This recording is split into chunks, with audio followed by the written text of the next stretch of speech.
He revolutionized network television with one lovably crass character. The first time we saw Al Bundy stick his hand down his pants, we just went, oh my God, television has just changed. But to get into America's living rooms, he had to fight his way out of a tough Ohio steel town. Hey, he was a tough guy. Played end. He was a very good athlete. He reached the heights of fame and fortune. I remember being in New York with Ed, and people were all over him. He always had a beautiful girl on his arm. But the spotlight came with a price. I think Ed was kind of like, whoa, what's going on here? You know, why are all these people staring at me? He wanted people to see him in a different light other than Al Bundy. And it would take him a decade of determination to outrun his breakout role. I never thought I was going to be married to Ed Bundy. But you know what? I love it.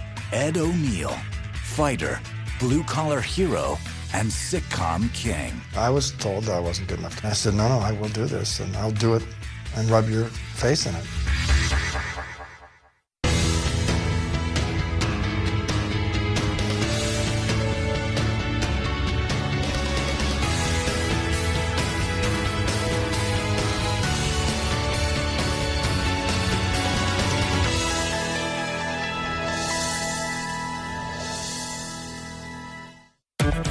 In 1986, 40-year-old actor Ed O'Neill was a relative unknown living in New York City's Greenwich Village.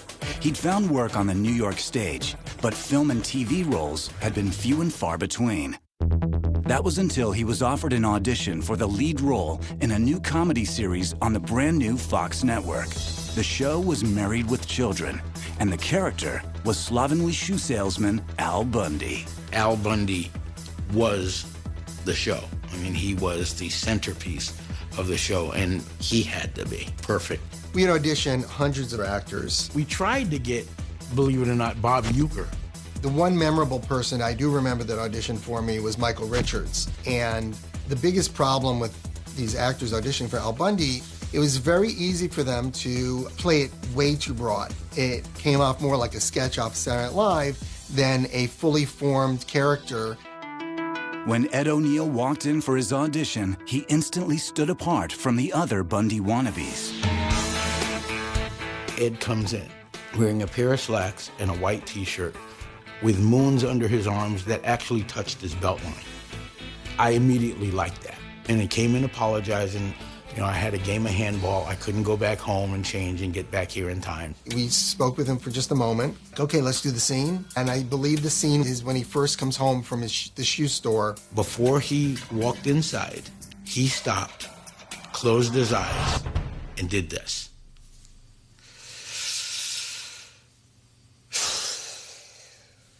Then opened the door and proceeded the scene. That little sigh, as far as I'm concerned, is what got him the job. O'Neill understood Al Bundy, a man living a life of not-so-quiet desperation. I'm home! No, don't mob me! I'm just the breadwinner. But Ed himself was anything but resigned to his fate. From an early age, he exhibited a fierce fighting spirit that would help him survive adversity, but also at times land him in serious trouble. The eldest of 5 children, Edward O'Neill Jr. was born April 12, 1946 in Youngstown, Ohio, in the heart of steel country. Youngstown, Ohio was dependent on the steel industry. Almost all of the jobs either were in the plant or about the plant.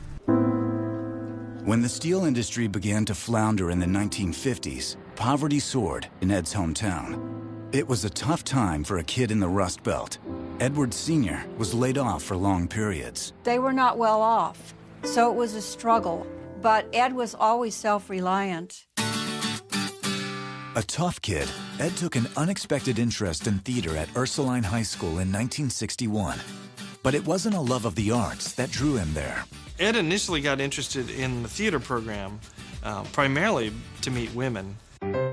That's where all the pretty girls were. Before long, he was auditioning for plays. That's when I first learned about upstaging. This one girl actually pulled her skirt up, sat in the first row, and I was doing a monologue, and I was a bit distracted. By the time high school came around, Ed was actively pursuing theater. He was acting in plays in the school, and the only problem was he was embarrassed to tell his friends, because in a town like Youngstown, it was looked at as effeminate if you were part of that culture. In this hardscrabble steel town, acting was hardly the way to earn respect. But Ed had another way to prove himself. He was a football player. He was in great shape. He was a great player. He was a tough guy. He played end. He was a very good athlete. For Ed, football was more than just a game. He would use the gridiron to fight his way out of Youngstown. When Ed was growing up there, you went to high school, you skipped college, and you went straight to the plant. I mean, he put in a little bit of time in the steel mills himself. He knew how hot it got in the summertime, and he knew how hopeless that trail was in terms of a career. So for him, football represented a way out. He was destined for great things, and I think he always knew it. At age 18, Ed stood at 6'1", 180 pounds, and was a force to be reckoned with on the football field. In 1964, he tackled his way to Ohio University on a scholarship. When Ed was in college, he was, again, a star football player. The only problem was he had a bit of a temper, and both on and off the field, he had a really aggressive personality. He always kind of had that little bit of that jock mentality. I had a certain drive, a certain anger. It was a certain aggressiveness, a certain hostility. So one night, Ed and his friends decide to go out, and of course, wherever Ed goes, excitement follows. So it isn't long before Ed is in the middle of a bar fight. What he doesn't know is the guy he's fighting is actually an off-duty police officer. He winds up in jail. He spends the night, and then in the morning, he gets to talking to this police officer, and before you know it, they're best friends. The thing about Ed O'Neill is he's the kind of guy that could punch you in the face, and you would want to hang out with him the next day. Lovable but reckless, Ed was about to take a huge gamble. In 1969, he dropped out of college to pursue his dream of playing professional football. He actually went on to try out for the Pittsburgh Steelers. That was a team that was built for success with people like Terry Bradshaw and Mean Joe Green. When you think about a kid putting all his metaphorical chips on a table, showing up at a National Football League training camp one summer, he's the desperate young kid from the steel town, wanting to just carve out a spot. Anything it takes, tooth and nail. Didn't happen. He was let go. He had no idea what he was going to do with the rest of his life. So what he did was he went and got drunk in a bar. At that point, he hadn't really thought about any options outside of athletics. So to him, at the moment, it spelled, okay, I have to go back to Youngstown and try and just make ends meet. He says he could have become a drunk, a drug addict, a derelict. Just when it seemed Ed had hit rock bottom, a chance encounter put him back on track. And he's walking through a park, and he sees a play being staged. And it's like an epiphany for him. It's like, I liked to act when I was in high school. Maybe I'll give that a try. I mean, you talk about a guy, a dreamer. With his linebacker's physique and fighting attitude, O'Neill was a strange fit in the world of community theater. There were guys who were more handsome. There were guys who had more experience a little bit. But his level of dedication, you had to understand that this guy was determined. For 8 long years, Ed struggled, paying the bills as a substitute teacher by day and acting in community theater at night, performing in everything from Our Town to One Flew Over the Cuckoo's Nest. Finally, one night in 1978, the 32-year-old made a bold decision. He finally got serious and decided, after 8 years in community theater, he had to go to New York. That was the only place he could actually realize his dreams of being an actor. He sells his car and takes a Greyhound bus to the Big Apple. For every name in lights, 1,000 broken hearts. It was the biggest gamble of his budding theater career. Ed would leap from Youngstown's small community stage to the epicenter of the theater world. Indeed, New York City would prove far tougher than he'd ever imagined.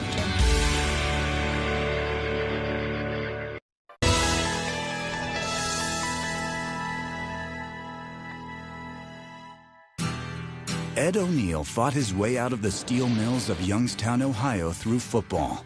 But after being cut from the Pittsburgh Steelers, he rediscovered theater.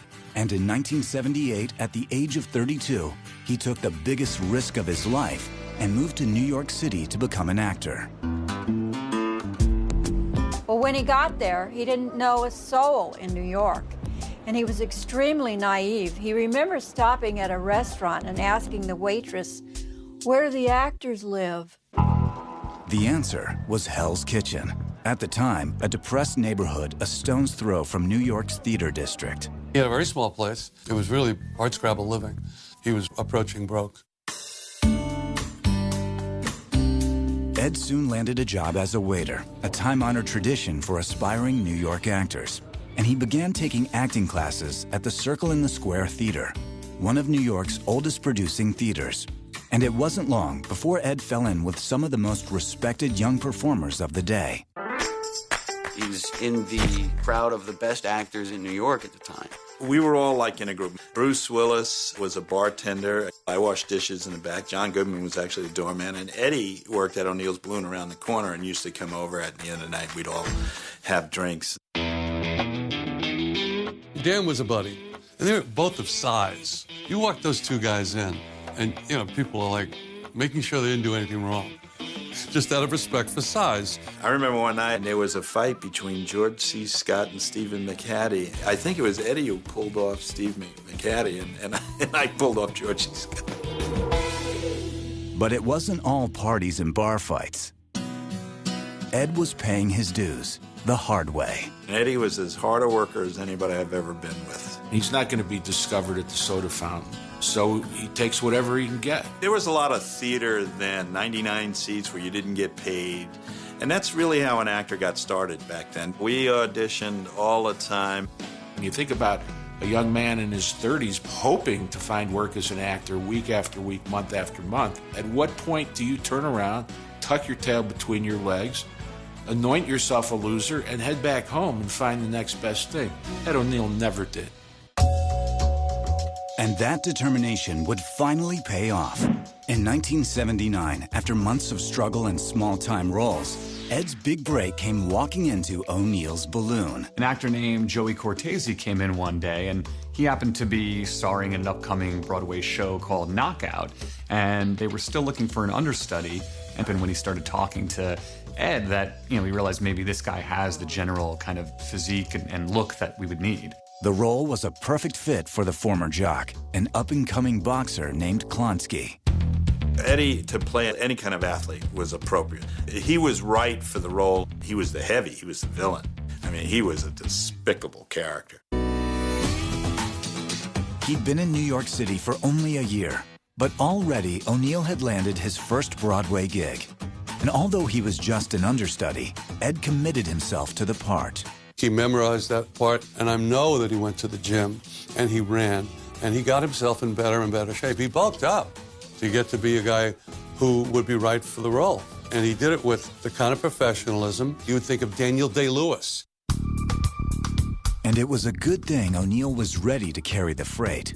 After just 2 weeks, Joey Cortese left the show to pursue a role in the Gordon Willis film Windows. And Ed was given the co-starring role in Knockout alongside Danny Aiello. Opening night was May 6, 1979. It would be 33-year-old Ed O'Neill's first time on a Broadway stage. I'm sure there were some nerves. It was going to be the first time going before the lights on Broadway. It was a big, big break, and it's something he wanted. Ed walked on stage and delivered what he thought was a riveting performance. But the response from the audience was not what he'd expected. At the end, when they came out for the curtain calls, everybody was supposed to applaud, but for him, the audience booed. The audience just hissed. I think he was kind of startled by it. For a few moments, it seemed as if O'Neill's Broadway debut was a failure. But then... He just took his glove and he kissed it, threw the kiss to the audience. They applauded and laughed. That shows you how good he was as the villain. Oh, yeah, if you saw Ed on stage in Knockout, he's scared the hell out of you. He plays one hell of a villain. I think he rose to the occasion, totally, and did a knockout performance for the play Knockout. When the play opened, it got horrible reviews, but you check every one of those reviews, and every one of them said the one standout was Ed O'Neill. Ed was a hit and soon began getting regular stage work. But his Broadway star power wasn't just earning the attention of the theater world. When he was a success on Broadway, plus working at one of the best bars, I mean, he always had a beautiful girl on his arm, you know. Usually an actress. One particular girl stood out, a 25-year-old actress hailing from Hackensack, New Jersey, Catherine Russoff. She was beautiful. They were drawn together like moth and a flame. They were wonderfully in love. Before you knew it, they were moving to a fifth-floor walk-up in Greenwich Village, and then not long after that, by 1986, they were married. Ed seemed to have it all, a career on the rise and a new love. And Kathy wouldn't just improve Ed's personal life. She would help him make the bold decision that changed his career.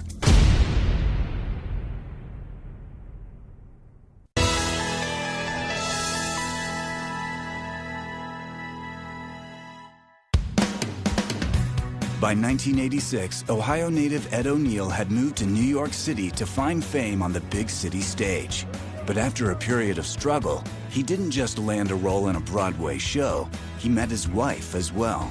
At the age of 40, Ed's love life and career were taking off. Ed was seeing success as a stage actor and getting some good bit parts in films, like Cruising with Al Pacino. He got a role in Dogs of War with Christopher Walken. They did a TV series about Popeye Doyle from the French Connection, and Eddie was Popeye Doyle. But wasn't quite seeing the success of old friends of his, like Bruce Willis, who was a big hit on Moonlighting, and John Goodman, who was getting nice parts in Raising Arizona. And, Ed was looking for that same kind of opportunity to be a leading man. Meanwhile, in Los Angeles, executives and producers of a fledgling network called Fox Broadcasting were putting together a lineup of new series for their very first season on the air. One of those new shows was a sitcom about a dysfunctional working-class family called Married with Children. Producers were struggling to find the perfect actor to play the lead, unhappily married shoe salesman Al Bundy. Got a phone call from casting on a Wednesday, and we had to go to the network in less than a week. When we got close to the 11th hour, desperation had set in, and they said, "You guys got time to see one guy?" Who's the guy? Ed O'Neill. Who's Ed O'Neill? Casting director Mark Hirschfeld had first seen Ed O'Neill on the Hartford stage in Connecticut in a production of John Steinbeck's Of Mice and Men. In this part of Lenny, he had a lot of star power. So while I had no sense whatsoever that Ed could do comedy, I just had a feeling that he could do the part. When Ed O'Neill's agents offered him a shot at an audition, he was wary of doing a raunchy comedy on an unproven network. And his agent didn't do much to persuade him otherwise. When they offered it to him, nobody liked it. His agents didn't like it. And he consulted 2 or 3 agents about it. They all said it was gross, so he was reluctant to do it. After reading the script for himself, Ed agreed. The series was not for him. Fortunately, his wife Kathy picked it up, read it, and started laughing. Ed said, "Okay, well, if you think it's funny, maybe I should revisit it." In December of '86, Ed hopped a plane to Los Angeles. When he walked in for his audition, the producers got way more Bundy than they bargained for.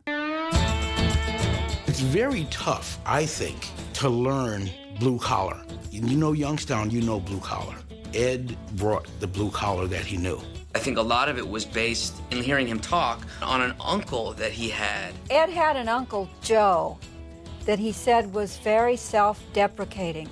And he was the kind of guy that would come home at night and his wife would say, "I ran over the dog today." And Uncle Joe would say, "Okay, what's for dinner?" Ed was in, But the series wouldn't click without plenty of chemistry between Al Bundy and his wife, sex-starved couch potato Peg Bundy. When O'Neill met actress Katie Sagal, there were sparks from the start.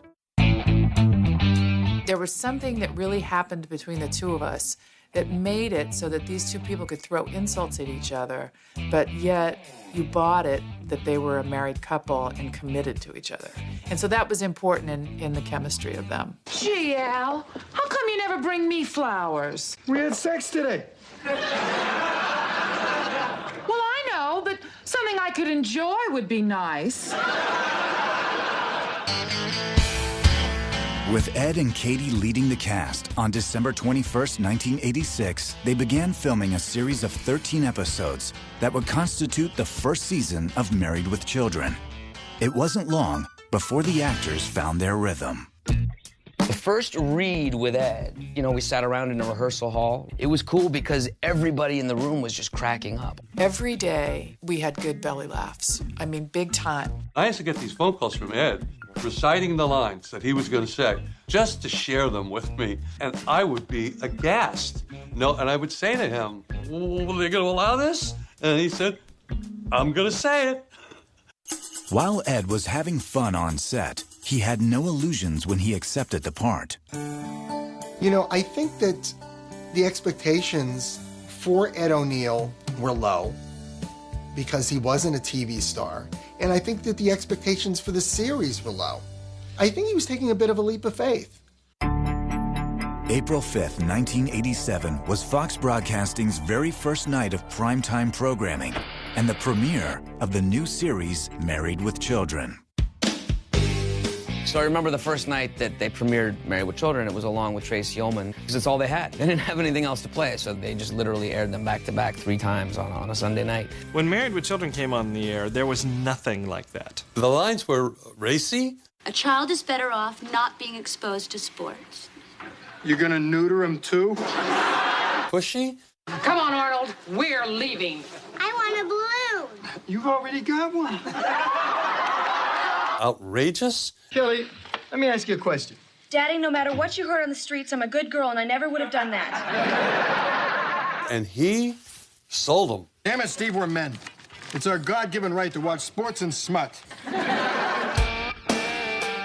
There are certain TV characters that say what you wish that you could say. The insults that Al Bundy gives are kind of like the insults that Carol O'Connor in All in the Family gave. The very first time we saw Al Bundy stick his hand down his pants,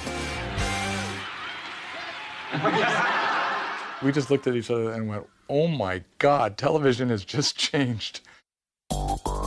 Critics might have praised the series, but precious few TV viewers even tuned in. Even after Fox launched, they were really sort of not on the radar. They did their best to, bang a drum and look at us, turn to Channel 11, but it was very tough to get the audiences there.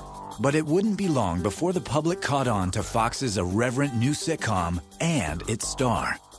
That same irreverence, though, would soon draw the ire of some outspoken critics.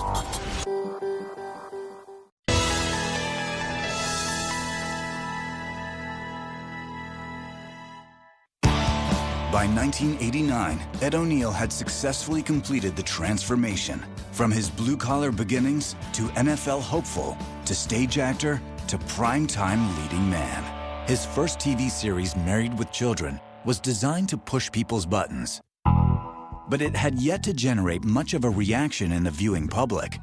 That was until the 3rd season, when one incensed viewer sparked a firestorm of controversy. By the 3rd season was when we started to really get controversial reaction from certain viewers. I think one of the main factors in that was what we call the Terry Ricolta factor, which is a wealthy woman who heard her kids laughing at some show, and she walked in only to see this disgusting show called Married with Children, and these people acting like buffoons. If you were my boyfriend, would you like this?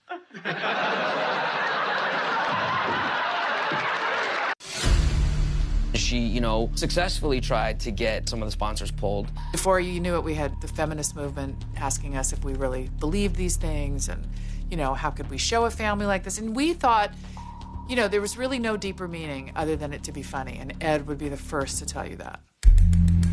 It was the kind of morals campaign that got a lot of press, got a lot of publicity. There were major advertisers, including Procter & Gamble and McDonald's, who told their ad agencies, don't buy any more commercial time on Married with Children. Fox hired a censor, you know, to be on the set with us. They could watch what we could and couldn't say. I really think that Ed was a little bit afraid because I think that he, just like the rest of us, could see this playing out to its absurd limits. On January 13th, 1990, Ed confronted the controversy head-on with a wink and a nod when he became the first actor from Fox to host Saturday Night Live. Over the past year, both this show and Married with Children have come under attack from certain groups for crossing the boundaries of good taste. We would kind of appreciate it if you could please not, you know, link our show with yours. Yeah, because, you know, look, to be honest, I got to be honest with you here. We find your show incredibly offensive. I mean, it's just gross. The firestorm, though, was having anything but its intended effect. In fact, it was setting the show's modest ratings on fire. The campaign was so effective that it managed to increase the ratings of Married with Children 117% over the year before. Our ratings just went through the roof. So it ended up being good publicity for us. Because of that very move, people had to see what the show was. They had to know what was this filth that was being brought into their living room. You can credit Married with Children as breaking new ground for Fox because it built an audience, and in establishing the sort of we're going to be outrageous, we're going to be audacious that Fox mined ever since. And for Ed, the success of Married with Children meant a new level of fame that he hadn't anticipated. After it became a hit, I think Ed was more kind of like, whoa, what's going on here? You know, why are all these people staring at me and looking at me? I remember being in New York with Ed, and people were all over him, calling him Al and treating him the way that they would treat an Al Bundy. Once I was having dinner with him, and a couple from a few tables away came up to Ed wanting an autograph, and what they did was they sat right next to him, took his food, moved it down, and put their, sign this. Anonymity is a big thing to give up, but I wanted the money. And as for the money, Ed got that too. The first season, he literally got a car from Rent-A-Wreck. This giant, you know, just gas-guzzling old piece of crap. And then, you know, just watching the evolution. And I think the next car was a Viper, perhaps. Now, you have to picture Ed O'Neill in a Dodge Viper. He looked like a perverted social studies teacher. Yeah, nice car, Ed. And as he would drive off, it's like, He's got his toy, but he's still that steel-working, middle-class guy that hangs on to every penny that he's got. He still lives in the same house that he lived in for 20 years. And it's not that he's cheap, but man, he appreciates the value of a dollar, don't he? His nickname's Crime, because crime doesn't pay. Ed has that wonderful quality of wanting to show up and do his job. He keeps it real. Unfortunately, Ed's newfound celebrity was taking its toll on his marriage. I think the plight of Ed O'Neill during, you know, the successful years of Married with Children is a certain level of success comes, you get a certain level of attention from a lot of people, including beautiful women. Well, I would think the attention that Ed got was probably a little bit more stressful for Kathy because she was probably the one that they would step in front of or bump aside to get, you know, Ed's autograph. Before long, unfortunately, Kathy did file for divorce. They wound up just separating, but the relationship at that point was over. With his marriage under strain, Ed began to question if he wanted to be Al Bundy anymore. But whatever his thoughts on the subject were, he was about to find out just how hard it was to shake his sitcom persona.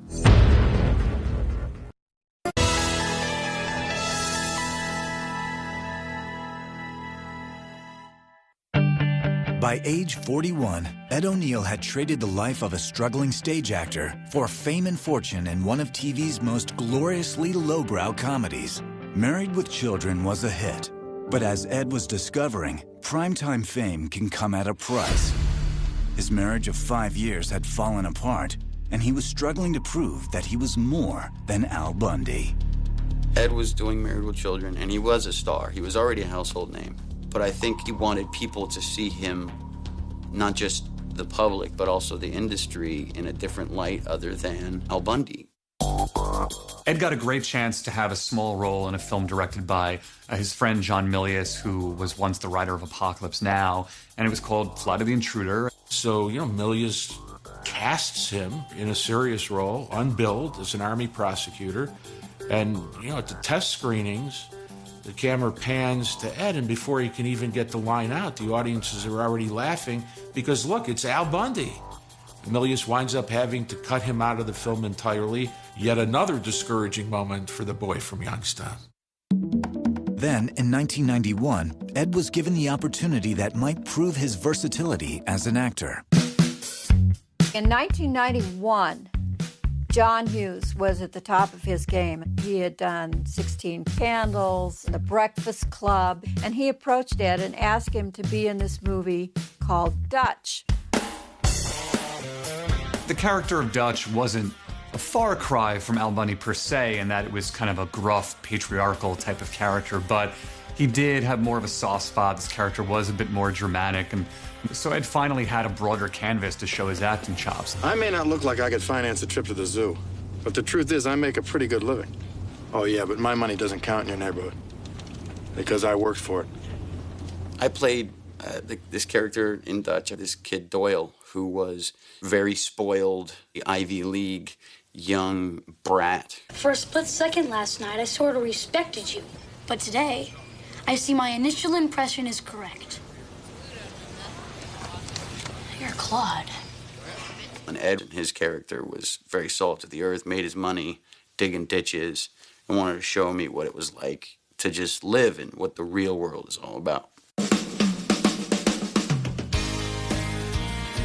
And now in the world of Hollywood features, the boy from Ohio found himself in rarefied company. John Hughes became fast friends with Ed O'Neill and would invite him over to his house, and they would have dinner together and became close family friends, would speak on the phone all the time, so it became a real friendship that was nurtured on that movie. But Ed wasn't just cozying up to the big guy on set. He was also taking his new co-star under his wing. I remember going to his trailer during lunch, and he actually said to me, every person on this crew, every person working on this movie is just as important as you are. The guy loading the camera, his job is just as important. The guy who made this lunch, his job is just as important. Just because you're the star of the film doesn't make you any different than anybody else. This is a team effort. But Ed didn't just instill a sense of humility in his young co-star. He also showed him the value of using sense memory as an acting technique. There's this one scene in Dutch where we get picked up by these two working girls. And I fall asleep in the back with one of them, and I end up passing out on her female bosomy area. You want to go for a walk? And I was 11 years old. And the next day, we had to do this scene where I was blushing about liking that girl. And the director actually wanted to get me to blush. So on set, in front of everybody, Ed said to me, I bet yesterday was the first time you ever got a Did you go home last night and beat it? My face turns beet red. Congratulations. Slap it. There you go. I still remember being so embarrassed because he was so right. Unfortunately, the movie-going public wasn't as turned on by Dutch. When Ed O'Neill's first feature movie premiered on July 19th, 1991, it was a box office failure. When it came out, it just got lost. I think they expected it to open much better than it did. I think it was probably marketed completely wrong. People had no idea what the movie was, and it was considered basically a very large mistake. And in the wake of Dutch's failure, Ed learned a painful lesson about Hollywood loyalty. Suddenly, John Hughes just unceremoniously cut ties with Ed, and he literally never heard from him again, not a phone call or anything.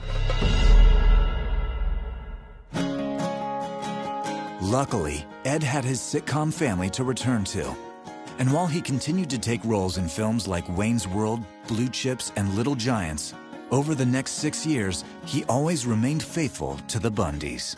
He was a great anchor for that cast and really created a real sense of family. You know, we know these kids since David was 11, I think, and Chrissy was 14. Everybody on the set, we all are growing. It's a wonderful process to watch. You know, I watched episodes that we did last year, and I just see that everyone, you know, taking one step up. It's kind of nice. Well, David became like a little Ed. There was almost a father-son relationship there, you know, because he didn't have any sons of his own, but there was none of the discipline that went along with a real father. It was just all the good times, just all the laughter. But the good times couldn't last forever. By season 10, both creators of Married with Children had left the show, and their absence was taking a toll on Ed and the show's ratings. I think the last few seasons of Married with Children were a little bit in disarray. You were recycling jokes. Are you in the mood, honey? Oh, no. Oh, yes. And you know what you're going to have to do to make this up to me, don't you, Al? Oh, no, Peg! Not upstairs! Once Fox's top-rated program, by 1996, Married with Children had lost 6 million viewers in just 2 years and was ranked 88 out of 115 network series. The final season was a little bit tough in that this was when they started moving our time slot around, and so I think we were on Saturday nights now. You know, our viewership was falling. You could feel the end coming, you know? You know when it's coming. O'Neill and the rest of the Married with Children cast shot the final episode of season 11 on March 27, 1997, without knowing for certain that it would be the end. Ed takes a little holiday. He's at a bed and breakfast in Ohio, of all places, when another couple staying there consoles him on the fact that Married with Children has been canceled, which is news to Ed. They saw it on TV. Fox never even bothered to let him know. Didn't really get a final episode. Wasn't told to us that we wouldn't be coming back. So we didn't get to say goodbye to everybody. So that was hard. For Ed and the rest of the Married with Children cast, it was a bitter end to a successful 11-year run. That's quite a run. You get more than 10 years in terms of a TV comedy. And, you know, there's only a dozen or so shows that can claim that. Ed O'Neill, age 51, would now have to live without the role that had supported his career for the past 11 years. And he'd fill that void in some surprising new ways.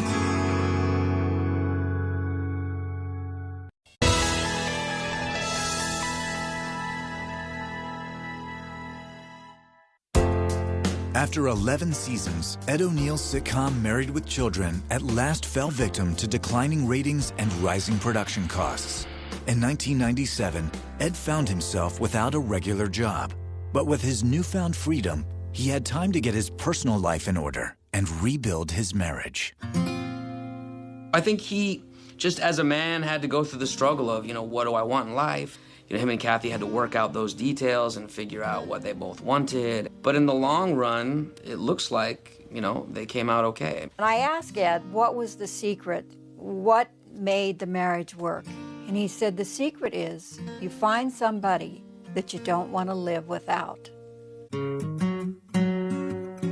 By 1999, Ed and Kathy had made a remarkable comeback. But Kathy felt like there was still something missing. Kathy wanted to have a family, but Ed didn't. He had been the biggest brother of 4 other kids. He said, I already raised my kids.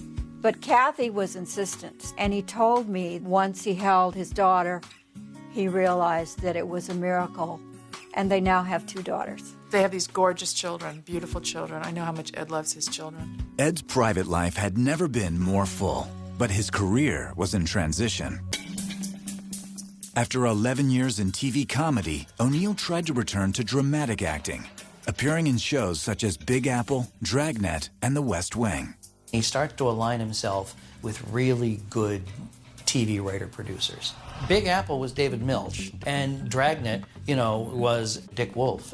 And both of those shows were really interesting shows. They just didn't work.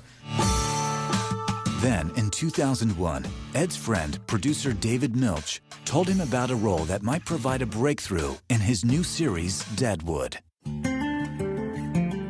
David told Ed about this script. It was about a cowboy in 1876, and Ed wanted it desperately. So David said, well, you're going to have to audition for it. Well, when an actor reaches the state that Ed was at this point, you don't audition. It's insulting to be asked to audition. So Ed was reluctant to audition, but he agreed. Finally, David called him and said, it's not going to work. I'm really sorry. Well, the part was the part of Swearingen, was played by Ian McShane. McShane would go on to win a Golden Globe, and O'Neill was left to ponder his missed opportunity. The fact that David Milch put him up for a key role in that series shows how much faith he had in Ed O'Neill, and why he went back to him afterwards for his next HBO series. That next series was the mysterious surf noir drama John from Cincinnati, which premiered in 2007. It was a very metaphysical show, hard to grasp and hard to follow. He's imitating my wife, who has passed. Oh, for sake! Unfortunately, many viewers were perplexed by the series, and Ed was left with yet another failure. It was brilliant. I loved it. And people didn't appreciate it. People didn't understand it. Once again, Ed found himself looking for work. But not for long. In 2008, he was offered a part in a compelling new series. The only problem? Modern Family was a comedy. He didn't necessarily want to do another comedy. He had already done an iconic comic role in Al Bundy, but he read the script, and fortunately for us, he just felt like he had to do it. Ed's Modern Family character, Jay Pritchett, had more in common with the real Ed O'Neill than Al Bundy ever did. Jay Pritchett is a guy who has always done things his way. He's a self-made success story. He's got some money now. I love him in the show, and the girl who plays his wife's all right too. What if I gain 100 pounds? You gonna leave me then? No. What's with the pause? Well, it's not exactly fair. I mean, I have to get old. You don't have to get fat. The first time I met Ed, I was a little disappointed because I've known him from Colombia, from watching Married with Children in Colombia, and he was dubbed in Spanish. And I thought always he had this sexy voice, like an Antonio Banderas type of guy. And then when I met him, it's like, you speak Spanish. I know you speak Spanish. And he's like, no. So I was a little disappointed. And Modern Family has received plenty of love from critics. There's nothing about Modern Family that isn't pitch perfect. Every cast member, every joke, it's a perfect little jewel of a sitcom. Between the reviews and the ratings and the awards, things couldn't be going much better. As I say, we're all a bit black and blue from walking around pinching ourselves. He had a lot of misses with these other, things he went out with. Now to finally have the critics look at it and say, yes, that's good. It's an example right there of his tenacity. I think Ed is really enjoying the respect that he's getting now, which I feel is he really deserves. From a tough steel town to the gridiron, Ed O'Neill has always been a survivor. And odds are, he isn't done yet. Ed is fantastic. I think I would have never, dreamed of a better partner to be in a sitcom than him. I mean, he's amazing. I'm so happy for all his successes. It's very special to me, my relationship with Ed. I love you, Ed. He's late to be discovered, but he's got a lot to give. And so I think there's going to be more and more greatness that we'll see from Ed. I was told that I wasn't good enough when I was young. And then I went and worked, and I said, no, I will do this, and I'll do it and rub your face in it. You know, I mean, it was that. That's all it was.